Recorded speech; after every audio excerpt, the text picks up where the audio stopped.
Hi guys, it's me Hariya. ഞാൻ team മെൻറാണ്. അപ്പോൾ ഞാൻ ഇന്ന് പറയാൻ പോകുന്നത് ഒരാളെ സക്സസ്ഫുൾ സ്റ്റോറിയാണ്. മീൻസ് നമുക്ക് ആളറിയില്ല, പക്ഷെ അയാളെ ബ്രാൻഡിനെ കുറിച്ച് നമുക്ക് എല്ലാവർക്കും അറിയാം. അമേരിക്കയിൽ താമസിക്കുന്ന ഒരു വ്യക്തി തൻ്റെ കാറിൻ്റെ ഡിക്കിയിൽ ഷൂസ് വിൽക്കാൻ ആരംഭിച്ചു. കാരണം ഒരു കട തുടങ്ങാനുള്ള ഒരു സാമ്പത്തികം അയാളെ കയ്യിൽ ഉണ്ടായിട്ടില്ല. ഇത് കാരണം അയാളുടെ കാറിന്റെ ഡിക്കിയിൽ ഒരു കച്ചവടം തുടങ്ങാൻ തീരുമാനിച്ചു. ആദ്യത്തെ വർഷം ഏകദേശം 5 ലക്ഷം രൂപയോളം അയാൾ സമ്പാദിച്ചു. പിന്നീടും 2 വർഷത്തേക്ക് അയാൾ വീണ്ടും ഡിക്കിയിൽ ഷൂസ് വിറ്റു. അതിനുശേഷം അയാളൊരു സ്വന്തമായിട്ടൊരു സ്റ്റോർ തുടങ്ങി. അങ്ങനെ മെല്ലെ മെല്ലെ അയാളെ സ്റ്റോറിനെ അയാൾ ഇങ്ങനെ വളർത്തി തുടങ്ങി. അങ്ങനെ അദ്ദേഹം സ്വന്തമായിട്ടൊരു ബ്രാൻഡ് തന്നെ നിർമ്മിച്ചു.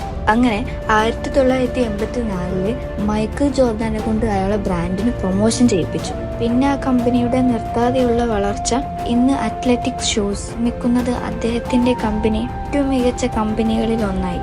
ഇപ്പൊ നമ്മൾക്ക് എല്ലാവരും അറിയുന്ന ആ കമ്പനിയുടെ പേരാണ് നൈക്കി. ഇപ്പൊ ഞാൻ പറഞ്ഞത് നൈക്കിയുടെ ഫൗണ്ടറായ ഫിൽ നൈറ്റിനെ കുറിച്ചാണ്.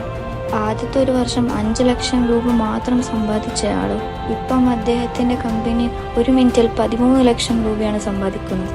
ഗൈസ്, അപ്പോൾ നമ്മുടെ ഓരോരുത്തരെയും തുടക്കം എന്തോ ആയിക്കോട്ടെ, പക്ഷെ അതിൻ്റെ ഒക്കെ അവസാനം ഗംഭീരമായിരിക്കും. ഡെഫിനറ്റ്ലി സക്സസ് ആയിരിക്കും.